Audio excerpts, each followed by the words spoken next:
मोक्षमार्गस्य नेतारं वेत्तारं कर्मगोत्रतां ज्ञातारं विश्वतत्त्वानां वन्दे तद्गुणलब्धये श्रीवर्धमानमात्याय घाति संघातघातनं विद्यास्पदं प्रवक्ष्यामि तत्त्वार्थशोकवार्तिकम्।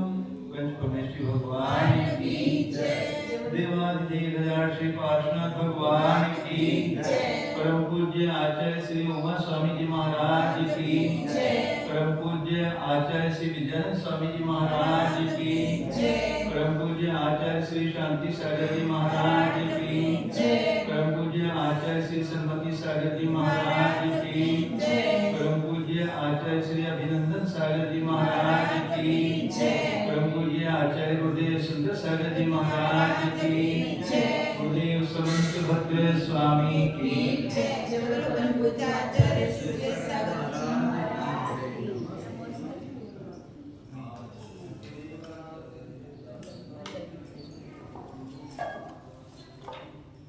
555 page number है।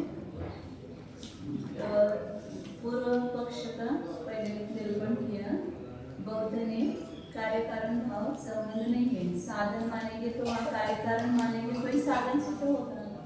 कार्य कारण भाव नहीं संबंध, पहले तो किसी भी प्रकार का संबंध नहीं कहा था। अब यहाँ पर कार्य कारण भाव संबंध नहीं, ऐसा विशेष संबंध का निषेध करते हैं। तो उसके लिए उन्होंने 12 कारिकाओं के द्वारा उसका खंडन किया कार्य कारण भाव का। तो उसका ही आचार्य आगे उत्तर दे रहे कि आपने जो कहा वो ठीक नहीं है। क्यों नहीं है वो आगे उसको बता रहे हैं।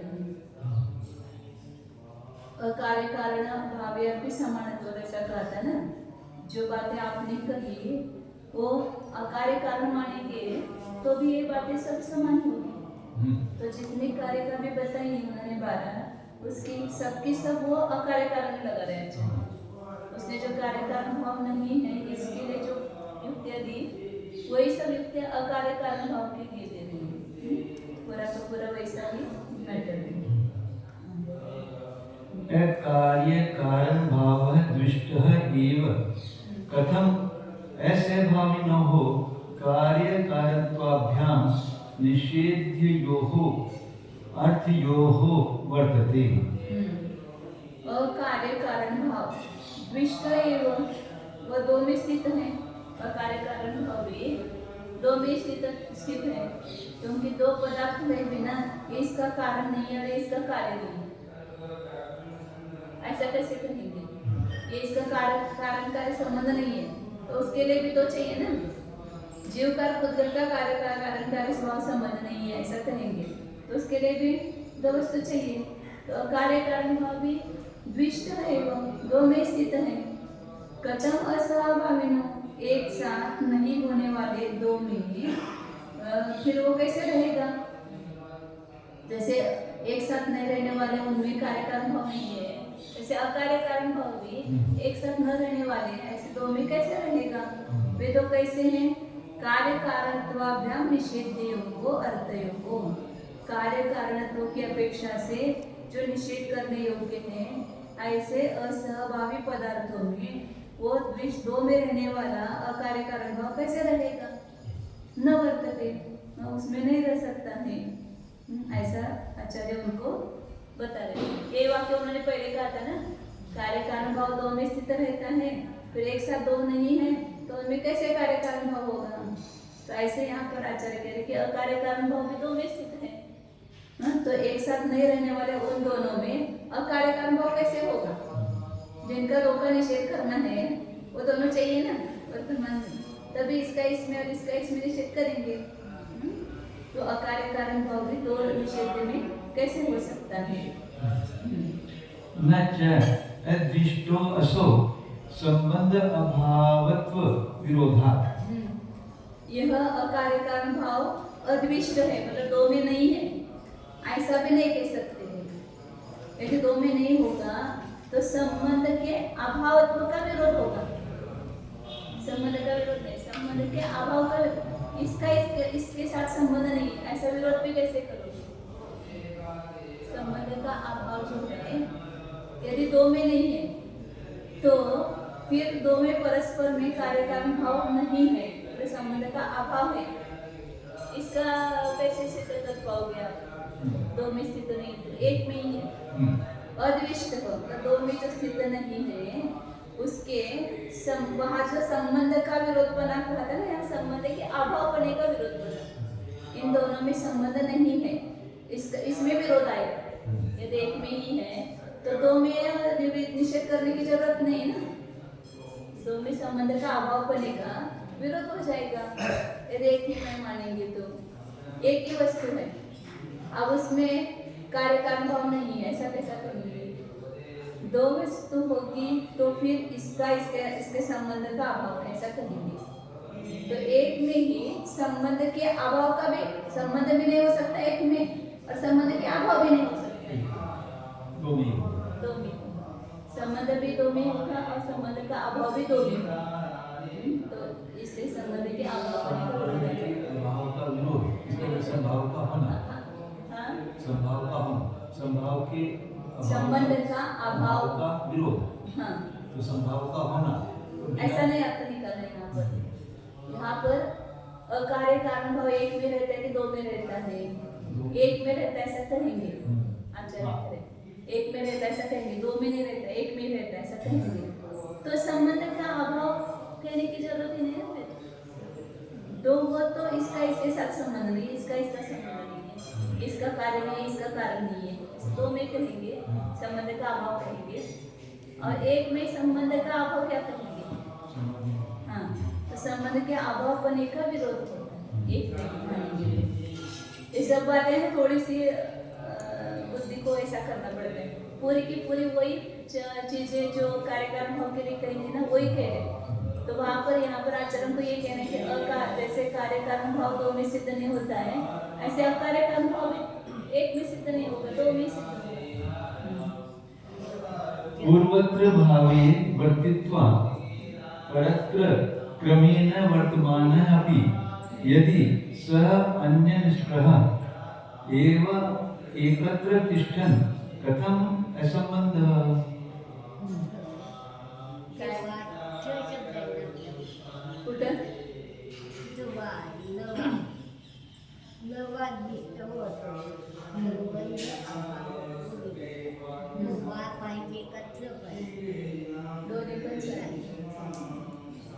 त्याचा काही मतलब नाहीये, म्हणजे असं ते संस्कृत मध्ये कसं ते बघण्यासाठी म्हणजे ते आणि पण अर्थ करायचं नाही, आपण अर्थ करायचं नाही, ते एक बोलण्याची लगबग असं म्हणतात तसं आहे। पूर्वत्र भावे वर्तित्वा, पूर्व भाव में रह करके, परत्र क्रमेण वर्तमान, दूसरे में क्रम से रहने वाला भी, यदि ऐसा मानेंगे कार्य कारण भाव, पहले में जैसे कार्य कारण भाव होता ना, पूर्व पर्याय में कारण है और फिर वही उत्तर पर्याय में उसका कार्य है, तो इस प्रकार पूर्वत्र भावे रहकर, पूर्व भाव में रह करके पर भाव में क्रम से वो रहता है ऐसा, और यदि उसको स अन्य निष्प्रह एवं वो दूसरे से निष्प्रह ही है, तो एकत्र तिष्ठन, एक में रहने वाला, कथम संबंध, एक में जो रहता है उसको संबंध कैसे कहेंगे? एक में संबंध भी नहीं बनता है, चरण को कहना, एक में असंबंध भी नहीं बनता, असंबंध और संबंध का अभाव, संबंध का अभाव कैसे करेंगे? एक में तो संबंध है ही नहीं, फिर उसका अभाव भी कैसे करेंगे? परस्य हि अनुपपन्नस्य अभावः अपि पूर्वत्र वर्तमानः पूर्वस्य च नष्टत्वेन अभावे अपि परत्र वर्तमान असो एक वृत्ति ही एव स्यात्। परस्य म्हणजे दूसरे में नहीं, अनुपपन्न से मतलब प्राप्त न होने वाले का अभाव भी, पूर्वत्र वर्तमान पूर्वस्य च नष्टत्वेन, पूर्व में रहने वाला उसका पूर्व के नष्टत्व रूप से अभाव मानने पर दूसरे में वर्तमान असो एक वृत्तिरेव स्यात्, दूसरे में रहने वाला यह असंबद्ध एक में रहने वाला ही हो जाएगा।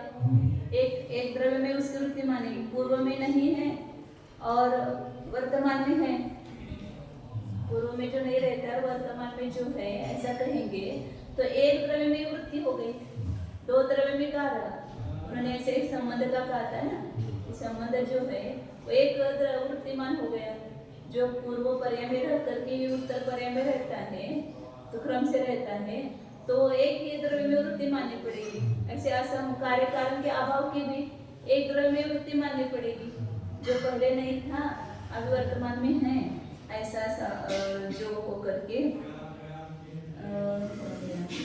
वर्तमान असो एक वृत्ति देव से एक द्रव्य में उसकी वृत्ति माननी पड़ेगी।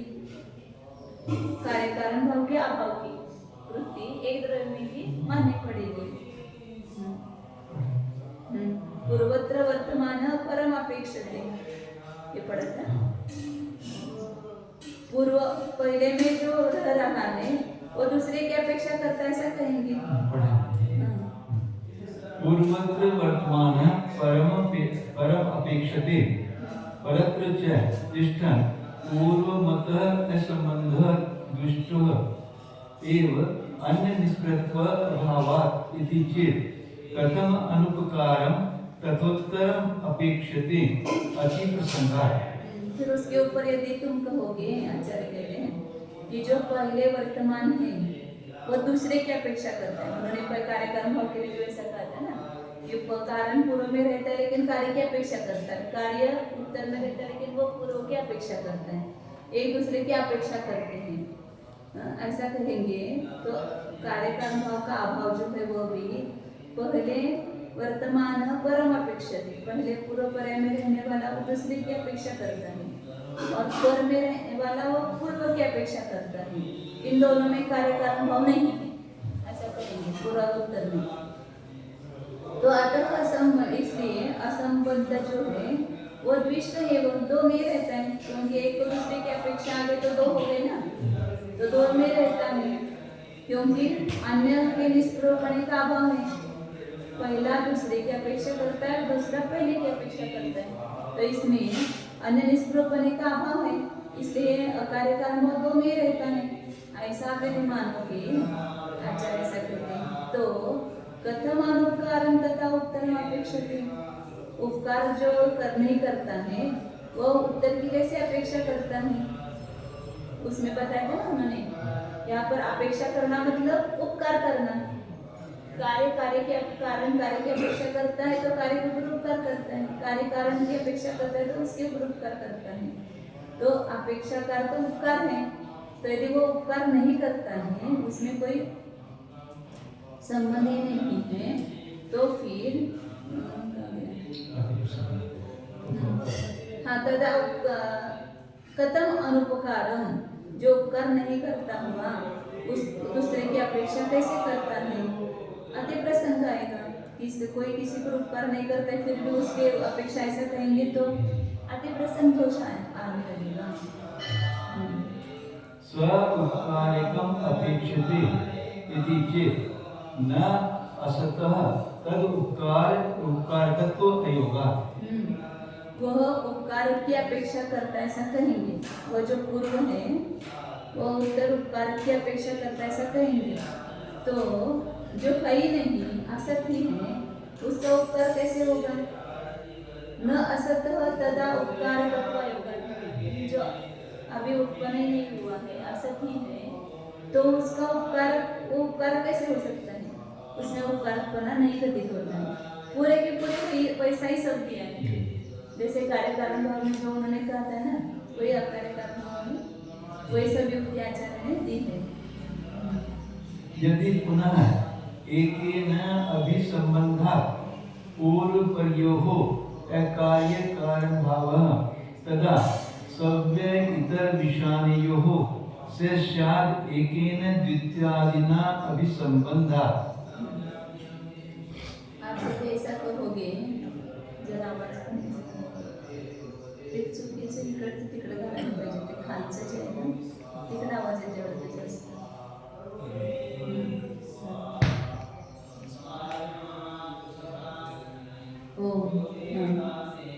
यदि पुनः एकेन अभिसंबंधात् एक से ही संबंध होने से पूर्व और पर इन दोनों में अकार्य कारण भाव है ऐसा कहोगे, तब सव्य इतर मतलब दाएं और बाएं इन दोनों सिंगों में क्या होगा, एक एक ही पदार्थ का संबंध है ना, गाय भी पदार्थ के संबंध दोनों रखते हैं, दाया और बाया सिंह, तो उनमें कार्य कारण भाव नहीं है।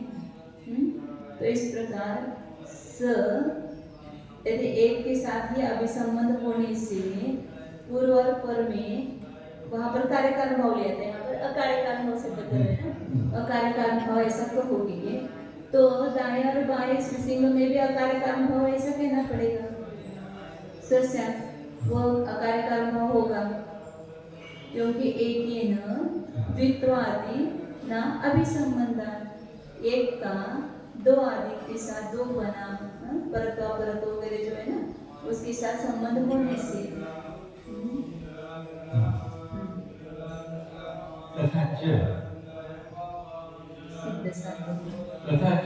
सिद्ध साधिता।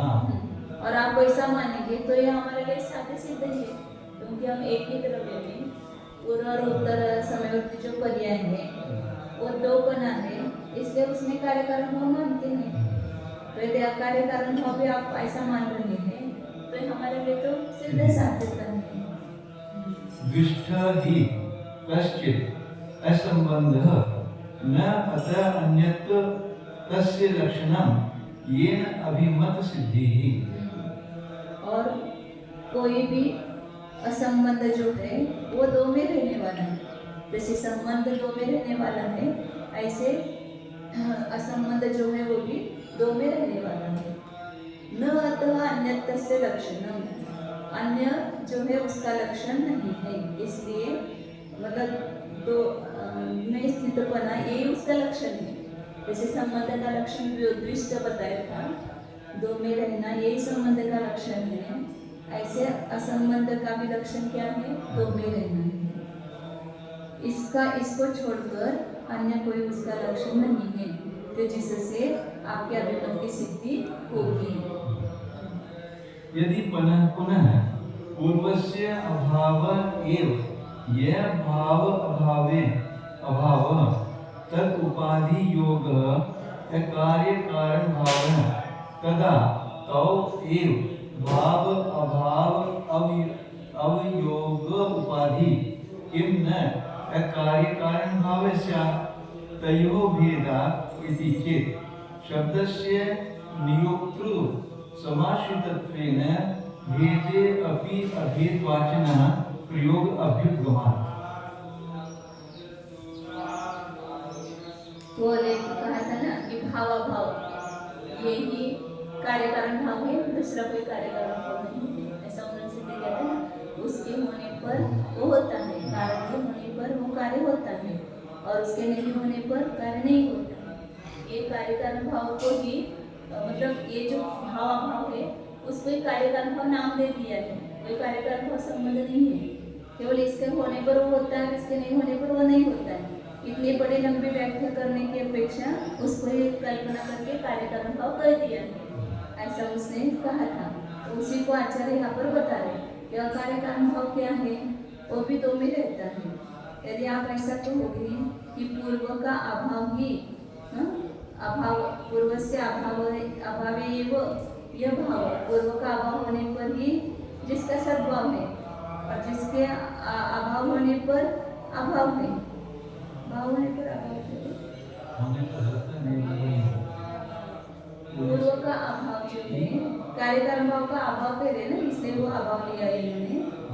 पूर्व का जो अभाव है वही भाव है और अभाव में अभाव है, तद उपाधि योग कार्य, और यह उपाधि जो है अभाव में अभाव के नहीं थे।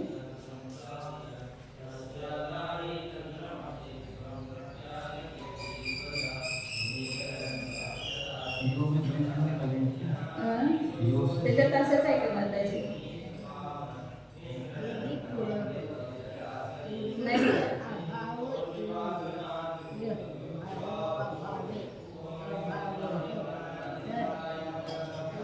अभावे अभावाचंच आहे का?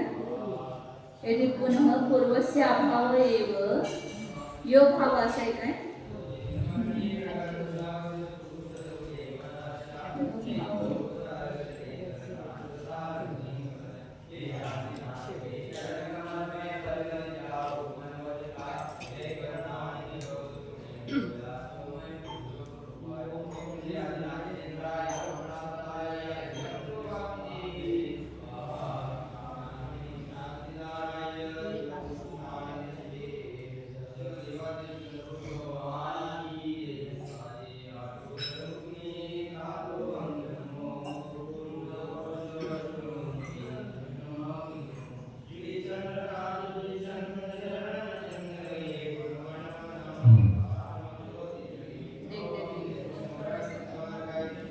मतलब वो आकार एक अनुभव में लगाना है ना, तो इसलिए थोड़ा सा दिमाग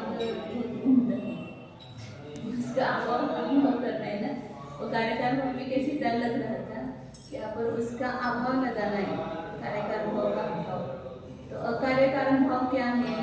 तो भावाभाव जो उपाधि है, ये भाव और अभाव की उपाधि का संयोग होना, ये अकार्य कारण भाव है। और भाव और अभाव जो है, ये भावाभाव अयोग उपाधि।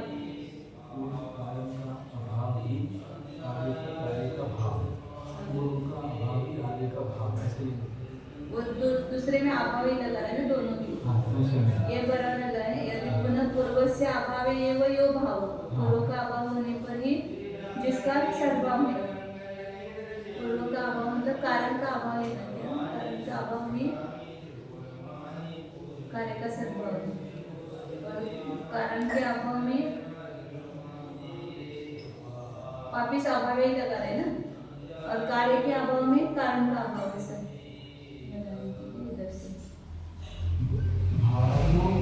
मुझे वो भाव और अभाव जो है वो उपाधि और उसका योग होना, ये कार्यकारण भाव ऐसे सिद्ध किया था ना।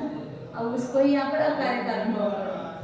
उस भाव अभाव जो उपाधि है उसका संयोग होना ही अकार्यकारण भाव है, ऐसा वो कहेगा आचार्य उनको, उनकी तरफ से बता रहे हैं, तो बहुत कहेगा।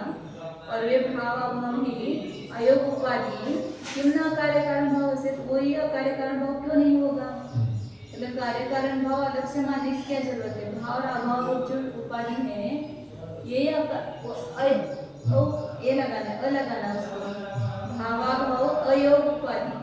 तो भावाभाव नहीं होना तो जो उपाधि है वही अकार्यकारण भाव क्यों नहीं होगा? क्योंकि तयो भेद, उन दोनों में भेद होने से। ऐसा यदि कोई आप कहेंगे तो उसका आचार्य उत्तर दे रहे, शब्द से नियोक्तृ समाश्रितत्वेन, ये पढ़ा था।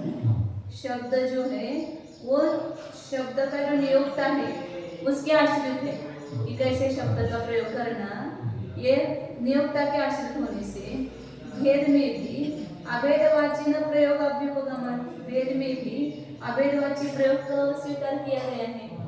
यदि शब्द का प्रयोग करने वाला कौन से शब्दों का प्रयोग करता है उसके आश्रित है, इसलिए वो भावाभाव कहेगा या लंबी चौड़ी वो वाक्य रचना करेगा, या उसका अभेद वचक कोई शब्द कहेगा, मतलब जिसके होने पर होना, जिसके नहीं होने पर नहीं होना, इतना लंबा वाक्य का प्रयोग करने के बजाय उसको कार्यकारण भाव नाम दे देते हैं। ऐसा करके वहाँ पर बताया था शब्द योजना करता है वो बताने वाला। ऐसे यहाँ पर वो कार्यकारण भाव के बारे में आचार्य कहे कि जो कार्यकारण भाव नहीं है, ऐसा जो निषेध किया जाता है वो भी उसके होने पर नहीं होना, नहीं होने पर होना, ऐसा शब्द का प्रयोग इतना प्रयोगता जो है उतना न करके वो अकार्यकारण भाव नाम दे देता है उसको। भाव अभाव उपाधि का संयोग न होना ये कहने की बजाय उस भेद में भी अभेदवाच्य ऐसे शब्दों का प्रयोग कर देते हैं। स्वयं ही लोकः अयम् एकम् अदृष्टस्य दर्शने अपि अपश्यन् तद् अदर्शने च पश्यन् विना अपि आख्यातृभिः अकार्यम् अबुध्यते। अब वो जो लोक है वो अयम लोक, यह लोक स्वयं ही एकम अदृष्टस्य दर्शने अपि अपश्यन्, किसी एक को अदृष्ट के दिखाई देने पर भी उसको नहीं देखता हुआ, और तद अदर्शने च पश्यन्, और उसके नहीं होने पर भी देखता हुआ। मतलब कोई कार्य है, वो कारण नहीं दिखाई देने पर भी वो है, और उसके कार्य के बिना भी वो दिखाई दे रहा है, तो इनमें कार्य कारण भाव नहीं है, ऐसा स्वयं जान लेता है। इसके नहीं होने पर भी ये दिखाई दे रहा है, और इसके बिना भी दिखाई देता है, तो इसलिए इनमें कार्य कारण भाव नहीं है, ऐसा जान लेता है। यह लोग स्वयं ही एक को अदृष्ट का दर्शन होने पर भी नहीं देख रहा है, दिखाई दे रहा है, और उसके दर्शन नहीं होने पर भी दिखाई दे रहा है, कारण नहीं दिखाई देने पर भी ये कार्य दिखाई दे रहा है। ऐसा बिना भी आख्याता के बिना भी अकार्य कारण भाव को जान लेता है, ये इसका कार्य नहीं है, ऐसा जान लेता है, क्योंकि उसके होने पर भी ये नहीं हो रहा है, और इसके नहीं होने पर भी हो रहा है। हाँ, व्यतिरेक नाही, ते नाही म्हणून हे ज्याच्यामध्ये कारण कार्य नाही, अन्वय व्यतिरेक नाही म्हणून तो कारण लिया, हाँ, किसी कारण नहीं दिखाई देने पर भी कार्य दिखाई दे रहा है, हाँ, और कार्य नहीं होने पर भी कार्य दिखाई दे रहा है, हाँ, ऐसा कारण नहीं दिखाई देने पर भी कार्य दिखाई दे रहा है, और इसके दिखाई देने पर भी, कारण के दिखाई देने पर भी ये कार्य दिखाई नहीं दे रहा है, तो इस कारण का एक कार्य नहीं है।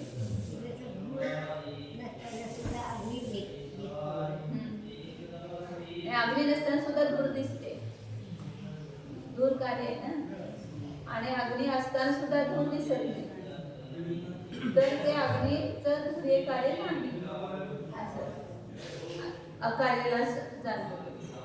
धूर हे कार्य नाही, का नाही, तर अग्नी दिसत असताना सुद्धा दिसत नाही, आणि अग्नी नसताना सुद्धा दिसतो, तर मग धूर अग्नीचं कार्य नाही असं जाणलं जातं, परंतु तसं नाही तिथं,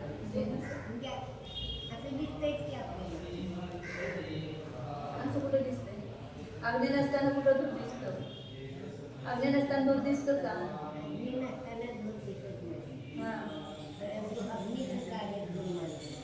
हां, परंतु ते कार्यकारण भाव नाहीच म्हणतात ना, अकार्यकारण भाव आहे, तर अकार्यकारण भाव सुद्धा कसा घटित होत नाही हे दाखवले आचार्य। तुम्ही कार्यकारण भाव संबंध घटित होत नाही म्हणताय ना, तो अकार्यकारण भाव पण संबंध सिद्ध होत नाही, हे सिद्ध करायला लागले, त्यामुळे थोडंसं जमनीसारखं होतंय। अकार्यकारण भाव कसा घटित होत नाही हे दाखवले आचार्य। न च तथा दर्शन अदर्शने मुक्त्वा क्वचिद अकार्य बुद्धि ही अस्ति। दर्शन और अदर्शन को छोड़कर, मतलब कारण का नहीं दिखना और नहीं दिखना, इसको छोड़कर दूसरी कोई अकार्य बुद्धि नहीं है, यही अकार्य बुद्धि है। न च तयोः अकार्यादि श्रुति ही विरुध्यते लाघवत्वात् तन्निविशस्य। उन दोनों में, जिन दोनों में कार्यकारण भाव नहीं सकता है ना, तो उन दोनों में अकार्यादि की जो श्रुति वो विरोध को प्राप्त नहीं होती है, अकार्यादि है ना, उसको ये विरोध को प्राप्त नहीं होता है, क्योंकि उसका लाघव अर्थ होता, उस भाव अभाव को या दर्शन को ही लघु शब्द में कहा अकार्य ऐसा, वहाँ पर उसके दिखाई देने पर भी वो नहीं दिखाई देता है, उसके नहीं दिखाया देखने पर भी नहीं दिखाई देता है, ऐसा वहाँ पर इतना बड़ा लंबे जो ये है भाव और रूप उपाधि, उसको संक्षेप में कह दिया अकार्य ऐसा। या पुनः अतद भाव अभावात् अकार्य गति रूप वर्ण्यते सा संकेत विशाख्या यथा अशासनादेह अगो गति ही। जितने उसके वाक्य हैं वो सब बराबर उल्टे आचार्य ने लिखे हुए, जो पुनः अतद भाव में अभाव, अतद भाव का अभाव होने से अकार्य की गति में अकार्य का ज्ञान होता है, वह कहा जाता है वो केवल संकेत विषय आख्यान है। जैसे अशासनादि, ये गाय नहीं है, क्यों नहीं है? क्योंकि शासना नहीं है। तो शासना न होना, शासना रहित होना, ये अगो का ज्ञान जैसा होता है, वैसे ही जो है वह तद अतद्भाव का अभाव, उन दोनों में अतद्भाव है, मतलब अतद्भाव का अभाव होने से ही अकार्य जाना जाता है। अतद्भाव अभावात अकार्य गति ही उपवर्णिते, वो कही जाती है। जैसे शासना के अभाव से अगो का ज्ञान होता है, ऐसे तद्भाव का अभाव होने से वहां पर अकार्य को जान लिया जाता है। न एतावता तत्वतः अकार्य कारण भाव नाम। इतने मात्र से ही वास्तविक अकार्य कारण भाव नहीं है, नहीं घटित करना है ना। अकार्य जैसे कार्य कारण भाव नहीं, वो कहलाता। तो आचार्य यहाँ पर अकार्य कारण भाव भी नहीं है, ये सिद्ध कर रहे हैं ना।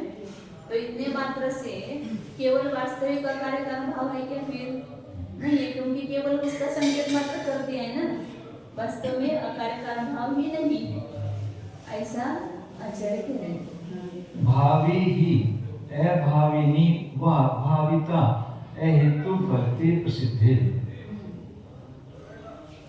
भावे ही अभाविनी व भाविता,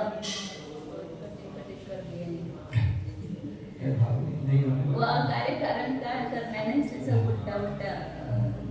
अहेतु फलता मतलब कारण और फल मतलब कार्य। कार्य और अकारण ये प्रसिद्ध है। कौन प्रसिद्ध है? होने पर नहीं होना, मतलब कारण होने पर भी कार्य का नहीं होना, और कारण के नहीं होने पर भी कार्य का होना, ये अकार्य कारण भाव है, ये प्रसिद्ध है। कारण होने पर भी नहीं हो रहा है, और कारण के होने पर भी नहीं, कारण के होने पर भी नहीं हो रहा है, और कारण के नहीं होने पर भी हो रहा है, तो उसको भावे अभाविनी भाविता ऐसा करना। तो ये इसको ही अहेतु फलता ये प्रसिद्ध है, अकार्य कारण का प्रसिद्ध है, ऐसा आप कहोगे। तो आचार्य आगे कहते हैं प्रसिद्धे प्रत्यक्ष अनुपलम्भाभ्याम एवं। प्रत्यक्ष मतलब अन्वय और अनुपलम म्हणजे व्यतिरेक, इस अन्वय व्यतिरेक से ही ये प्रसिद्ध है अकार्य कारण का, ऐसा कहेंगे। तत् एतावन मात्र तत्वार्थ एवं अकार्य कारण गोचरा विकल्पा दर्शयन्ति अर्थान मिथ्यार्थान स्वयं घटितान अपि स्वयं घटितान अपि इति समायातम। फिर क्या सिद्ध हो गया कि मतलब प्रत्यक्ष और अनुपलम्ब के द्वारा ये अकार्य कारण का प्रसिद्ध है। तो इतने मात्र एतावन मात्र तत्वार्था एवं अकार्य कारण गोचराः, अकार्य कारण विषयक इतने मात्र से ही वास्तविक अकार्य कारण विषयक विकल्पाः दर्शयन्ति मिथ्यार्थान अर्थान। मतलब ये अकार्य कारण विषयक जो विकल्प है ना, ये खाली वास्तविक नहीं है, ये बताना है। मतलब अकार्य कारण भाव जो है वो वास्तविक नहीं है, मिथ्यार्थम को दिखा रहा है। ये विकल्प जो है मिथ्यार्थम को दिखाते हैं। अघटितान अपि, स्वयं जो घटित नहीं होते ऐसे मिथ्यार्थम को दिखाते हैं अकार्य कारण भाव विषय विकल्प, ऐसा सिद्ध हो गया। तो भिन्ने ही भावे का नाम घटना तत् वो अन्य अवभासते येन असो तात्विक स्यात्। भिन्ने ही भावे का नाम अघटना, मतलब भाव के भिन्न होने पर अघटना क्या है? तत्व अन्य अवभासते, वो दूसरे कौन से अवभाषित होती है कि जिससे वो तात्विकी हो जाए, कार्य कारण भाव वास्तविक हो जाए। जैसे आप कार्य कारण भाव को मान रहे थे कि वास्तविक नहीं है, लेकिन वो कल्पना की जाती है, वो मिथ्या है। वास्तव में भाव और अभाव रूप उपाधि जो है उसी को कारण कार्य भाव नाम दे दिया है। वास्तविक कार्य कारण भाव कुछ नहीं, ऐसा उन्होंने कहा था। वही बात आचार्य अकार्य कारण भाव के बारे में करेंगे। ये अकार्य कारण भाव भी कुछ नहीं है, ये विकल्प भी केवल मिथ्यात्म को दिखा रहे हैं। स्वयं घटित नहीं होता है अकार्य कारण भाव, फिर भी उसको दिखाते हैं। तो ऐसा कौन सा अलग भाव है कि जिसकी घटना नहीं होती है, कि जिससे वो तात्विकी हो जाए? अभिन्न सूत्राम नया घटना, मतलब दो करेंगे वो भिन्न है क्या भिन्न है, ऐसा दो विकल्प करेंगे। यदि भाव को भिन्न मानेंगे तो भिन्न ही मानेंगे तो संबंध कैसे घटित होगा, किसमें वो अन्य अवभाषित होगा कि जिससे वो वास्तविक हो जाए। और अभिन्न मानेंगे तो कार्य कारण अकार्य कारण भाव घटित होता ही नहीं है। अभिन्न ही सूत्रांग घटना निश्चित रूप से उसमें घटित नहीं होता है, एक में अच्छी तरह घटित नहीं होता। हाँ, भिन्न ही भाव है, उसमें अकार्य कारण भाव कैसे घटित होगा? जो अकार्य कारण भाव संबंध भिन्न ही मानेंगे, एक दो वस्तु में अकार्य कारण भाव है वो भिन्न ही, उनसे संबंध जो भिन्न ही है ऐसा मानेंगे तो उसमें कैसे अवभाषित होता है? ये न असोतात्विकी से जिससे वो तात्विकी हो जाए। अभिन्न सूत्राम न घटना न च भिन्न अर्थो किंचित अकार्य कारण भावेन योगात् अकार्य कारण भूतो स्याताम्। और ऐसे कोई दो भिन्न पदार्थ नहीं है कि किसी के साथ अकार्य कारण भाव का योग होने से अकार्य कारण भूत हो जाए, उनके साथ अकार्य कारण भाव का संयोग होने से ऐसे दो पदार्थ कोई नहीं है कि वो अकार्य कारण भूत हो जाए। संबंध विधि प्रसंगात, फिर उसमें भी संबंध मानने का प्रसंग आता है। दो पदार्थों में अकार्य कारण भाव रूप संबंध मानने का प्रसंग आएगा। तत् एवं न तात्विक अर्थः नाम अकार्य कारण भावे व्यवतिष्ठते कार्य कारण भाववत्। इस प्रकार कोई वास्तविक पदार्थ अकार्य कारण भाव रूप कोई वास्तविक पदार्थ सिद्ध नहीं होता है। जैसे कार्य कारण भाव सिद्ध नहीं होता है ऐसा अकार्य कारण भाव भी सिद्ध नहीं होता है। आप दो में कार्य कारण भाव नहीं है ऐसा मानते हैं ना, तो अकार्य कारण मानते हो तो अकार्य कारण बड़ा भी नहीं घटित होता है। जैसे कार्य कारण भाव घटित नहीं होता है ऐसे अकार्य कारण भाव भी एक वस्तु में या दो वस्तु में घटित नहीं होता है। एक और उनको उल्टा दिखाने के लिए सब आचार्यों ने उस वैसा कहा है। हम ऐसा मानते ऐसा नहीं। आप जैसे कार्य कारण भाव के बारे में विकल्प उठाते हो वो सब विकल्प अकार्य कारण भाव में भी उठ सकते हैं। तो जैसे कार्य कारण भाव सिद्ध नहीं हो पाते आपके मत से ऐसे अकार्य कारण भाव भी सिद्ध नहीं होगा। अच्छा उनका आचार्य को दिखा करके उनको मनवाना है कार्य कारण भाव है ऐसा। हम भी बौद्धों से पूछते हैं कि आपका माना हुआ अकार्य कारण भाव भी दो में रहने वाला ही होगा।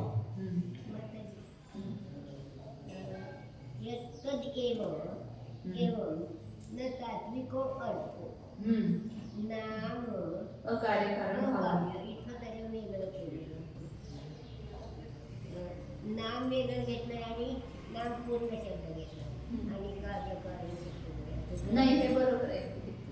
मैं के आगे क्या बोलते हैं? मैं के आगे नाम काना है नाही कार्य कारण भाव नको अकार्य कारण भावच पाहिजे अकार्य कारण का अकार्य कारण भावाची सिद्धी करायला ना नाम जोडून घ्यायला पाहिजे का नामा पहिला नामा पाहिजे आई पुढे मा करा तिथं आणि जोडून घ्या। तब कार्यपन और कारणपने से निषेधे गए दो असहभावी अर्थों में वह भला कैसे वर्तेगा? हाँ, सहभागियों में तो विभाग के समान रह भी जाता है और वह अकार्य कारण भाव दो में न रहे, यह तो ठीक नहीं, क्योंकि यूं तो उसको संबंध अभाव करने का विरोध होता है। पहले भाव में वर्त करके फिर दूसरे में वर्तता हुआ भी वह यदि अन्य की स्पृहा नहीं करेगा तो एक में ठहरने वाला वह असंबंध भी भला कैसे हो सकता है? अभी तक नहीं उत्पन्न हुए परवर्ती पदार्थ के न होने पर भी पूर्व समयवर्ती पदार्थ में वर्तता हुआ और पूर्व पदार्थ के नष्ट होने के कारण अभाव हो जाने पर भी उत्तर समयवर्ती पर पदार्थ में वर्त रहा वह असंबंध एक में ही वृत्ति होगा। पूर्व पर्याय और उत्तर पर्याय जो है ना उसमें संबंध नहीं, मतलब कार्य कारण भाव का अभाव दिखा है ना, तो एक में रहने वाला वह असंबंध भी भला कैसे हो सकता है? वो असंबंध भी एक में कैसे रह सकता है? असंबंध भी दो में रहेगा ना, कि जो अभी तक नहीं उत्पन्न हुए परवर्ती पदार्थ के न होने पर भी, आगे की पर्याय न होने पर भी पूर्व समयवर्ती पदार्थ में रह रहा है और पूर्व पदार्थ के नष्ट होने के कारण अभाव हो गया उसका, फिर भी उत्तर समयवर्ती पर पदार्थ में रह रहा है, तो उसमें संबंध नहीं है, असंबंध है।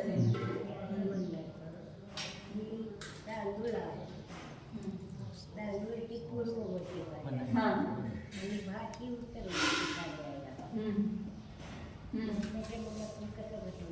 हाँ, जे भात नसताना सुद्धा तांदूळ आहे आणि तांदूळ नसताना सुद्धा भात आहे, तर त्याच्यामध्ये कारण कार्यभाव संबंध नाही, असं अकार्यकारण भाव. त्यांनी कार्यकारण भावाचा निषेध केला होता की त्याच्याकडे अकार्यकारण भावाचा निषेध करतात. तांदूळ असताना भात नाही, हा आणि भात असताना सुद्धा तांदूळ नाही, मग आता दोन्ही म्हणून त्याच्यामध्ये कारण कार्यभाव नाही, अकार्यकारण भाव आहे असं.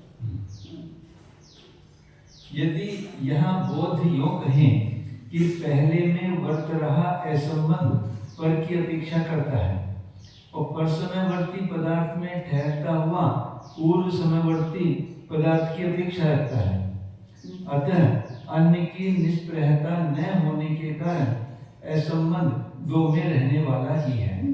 भले वो क्रम से रहेगा लेकिन दूसरे की अपेक्षा लेकर के होता है, पहला जो है दूसरे का कारण नहीं है, तो दूसरे कार्य जो हुआ उसके पर पूर्व जो कारण है उसकी वो कारण नहीं है, अकारण है, तो उसकी अपेक्षा रहे ना। अभाव भी कहने के लिए दोनों के परस्पर की अपेक्षा रहती है। ऐसा कहने पर तो हम जैन कटाक्ष करेंगे कि नहीं उपकार करने वाले इस प्रकार उत्तर के पदार्थ की अपेक्षा क्यों करेगा, अन्यथा अति प्रसन्न हो जाएगा। यानी चाहे जिस उपकार न करने वाले की अपेक्षा कर बैठेगा, यदि सहित होकर उपकार करने वाले की वह अपेक्षा करता है ऐसा कहोगे सो तो ठीक नहीं, क्योंकि उस समय अविद्यमान पदार्थ को उपकारक करने का अयोग है। यदि फिर किसी एक पदार्थ से पूरा संबंध हो जाने के कारण पूर्व उत्तर पदार्थों में अकार्य कारण भाव माना जाएगा, तब तो बैल के डेरे और सीधे सींगों में भी अकार्य कारण भाव हो जाना चाहिए, क्योंकि द्वित्व, पृथकत्व, परत्व, अपरत्व आदि एक पदार्थ करके ठीक संबंध हो रहा है, और ऐसा होने पर तो हमको सिद्ध साधन ही है। यानी यूं तो संबंध पुष्ट हो जाता है, यही तो हम साधना चाहते हैं। कोई भी जो असंबंध होगा वह दो आदि पदार्थों में ठहरने वाला ही होगा, इससे भिन्न और कोई उसका लक्षण नहीं है जिससे कि आप बोधों का अभिष्ट सिद्ध हो सके। यदि फिर आप बोध यूं कहें कि पूर्ववर्ती पदार्थ के अभाव होने पर ही जो परवर्ती पदार्थ का भाव है और पूर्व के भाव होने पर का जो अभाव है, भाव होने पर कह रहे हैं आप। हाँ हाँ, तो अभाव कैसे होगा? भाव को अभावी ये जो भाव लिया ना हमारे पूर्वस्य अभावे एव यो भावः यह और भाव अभावे अभाव है वगैरह ना, इससे तो वहाँ पर डैश न देकर हाँ।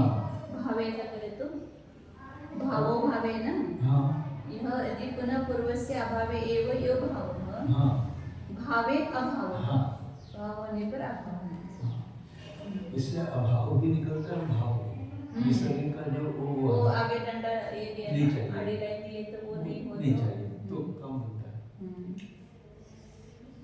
यह भाव जिसका अभाव होने पर इसका सद्भाव है और इसका भाव होने पर भी जिसका अभाव है, उन दोनों में जो उपाधि योग है वो अकार्य कारण भाव है. भावो भावे ना, तर तिथं भाव तोडायचं, अभावे नाही करायचं, भावे अभाव. अभावे भाव आणि भावे अभाव. म्हणजे यदि पुनः पूर्वस्य अभाव एव यो भाव.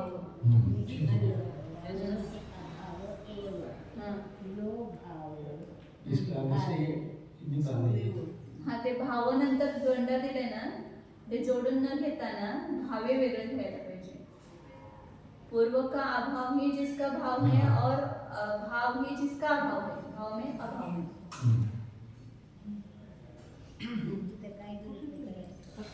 आम्ही ते फक्त डॅश आहे ना ती काढली. भावाच्या पुढे डॅश आहे तिथं. हाँ. और पूर्व के भाव होने पर का जो अभाव है उसको विशेषण रखने वाला अयोगी अकार्य कारण भाव है. तब तो वे भाव अभाव ही अयोग विशेषण वाले होकर क्यों नहीं अकार्य कारण भाव मान लिए जाएं. असंबंध की कल्पना से क्या लाभ. यदि बोध योग कहें कि भाव अभाव के साथ उस अकार्य कारण भाव का विशेष विशेषण होने के कारण उनमें भेद है, अतः वह अयोग ही अकार्य कारण भाव नहीं हो पाता.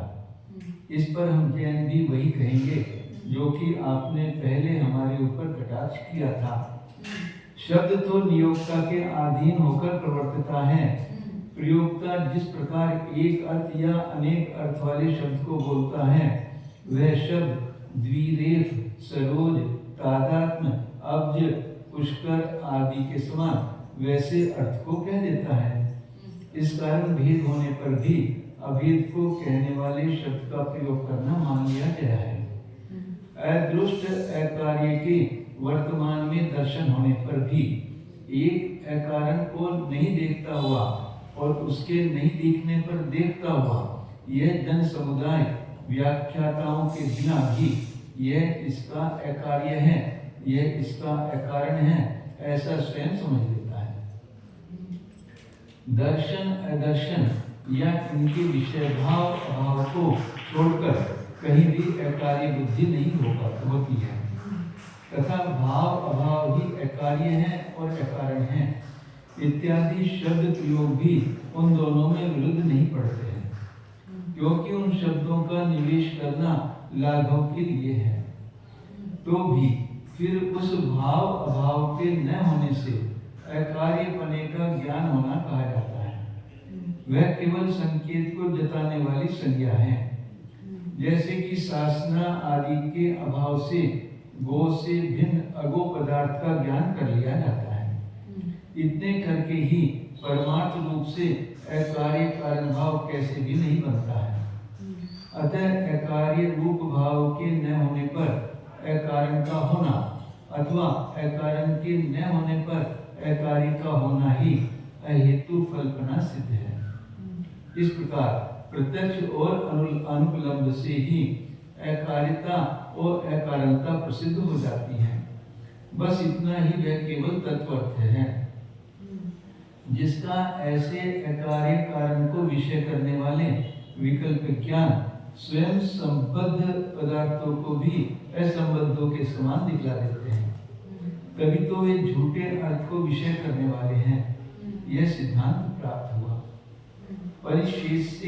परिशेष में यह कहना है कि भिन्न पदार्थ में भला असंबंध भी क्या हो सकता है, और वह असंबंध भिन्न होकर कहाँ प्रतिभासता है, अर्थात वह अघटना न्यारी होकर कहीं नहीं दिखती है, जिससे कि वह असंबंध वास्तविक हो जाए. और अभिन्न में तो सुलभता से ही असंबंध नहीं हो सकता है. तथा भिन्न पड़े हुए अर्थ भी यदि किसी अकार्य कारण भाव से बंध जाने के कारण अकार्य और अकारण स्वरूप हो जाएंगे, तब तो यो बौद्धों को वास्तविक संबंध के विधान करने का प्रसंग आ जाएगा. इस कारण इस प्रकार अकार्य कारण भाव भी वास्तविक अर्थ ऐसे भी सिद्ध नहीं होता है, जैसे कि बौद्धों के यहाँ कार्य कारण भाव नहीं बनता है।